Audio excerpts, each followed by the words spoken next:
Football ভাইয়া মুখের চাপা দিয়ে চলে না, ফুটবল হয় মাঠে 90 মিনিট।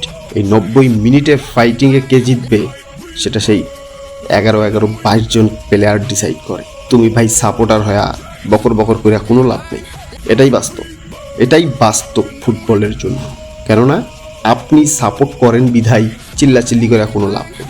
পরিস্থিতি পরিসংখ্যান যেটা বলবে সেটাই 90 মিনিটের রেজাল্ট প্রমাণ করবে কোন দল জিতবে কোন দল হারবে। সেখানে আপনি যতই ফটর করেন না কেন কোনো কাজ হবে না।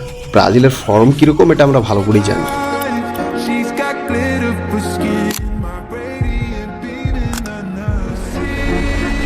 কি টেকনিকে বলটাকে নিতে হয় সেটা তারা ভালো করেই জানে। এটা লিওনেল স্কলানির ডিফেন্স, লিওনেল মেসির ডিফেন্স, আর্জেন্টিনার ডিফেন্স, তারা ভালো করেই জানে বলটাকে কিভাবে নিতে হবে। যে যাই বলুক না কেন একটা বিষয় কিন্তু পরিষ্কার, সেই বিষয়টা হলো ভালো কিছু করতে যাবেন আপনার প্রতিদ্বন্দ্বী তৈরি হবে, এটাই স্বাভাবিক, সেটা যে কোনো ক্ষেত্রেই হোক।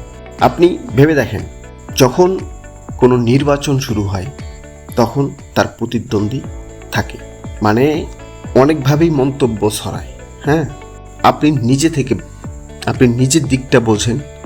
আপনি কোনো ভালো কাজ করতে যাবেন বা ভালো কিছু করতে যাবেন, আপনার পিছনে প্রতিদ্বন্দ্বী অটোমেটিক তৈরি হবে। এবারের বিশ্বকাপ 2026 আর্জেন্টিনার যে খেলাটা দেখাইছে,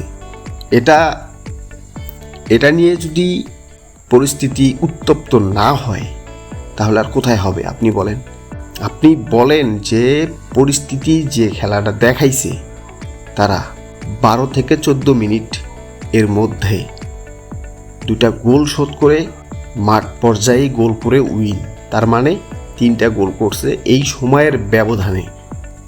তাহলে পরিস্থিতি কি স্বাভাবিক থাকার কথা? অসম্ভব, থাকার কথা না।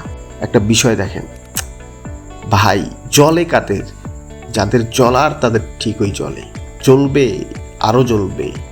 জ্বলনি শুরু হয়ে গেছে, বোঝেন নাই কেন জ্বলে? বড় কথা না, আর্জেন্টিনার বর্তমান যে ফর্ম, ব্রাজিলকে তাদের লাগালে পৌঁছাতে গেলে এখনও 10 বছর পরিশ্রম করা লাগবে। লাউ ঠেলা বোঝোয়ালা।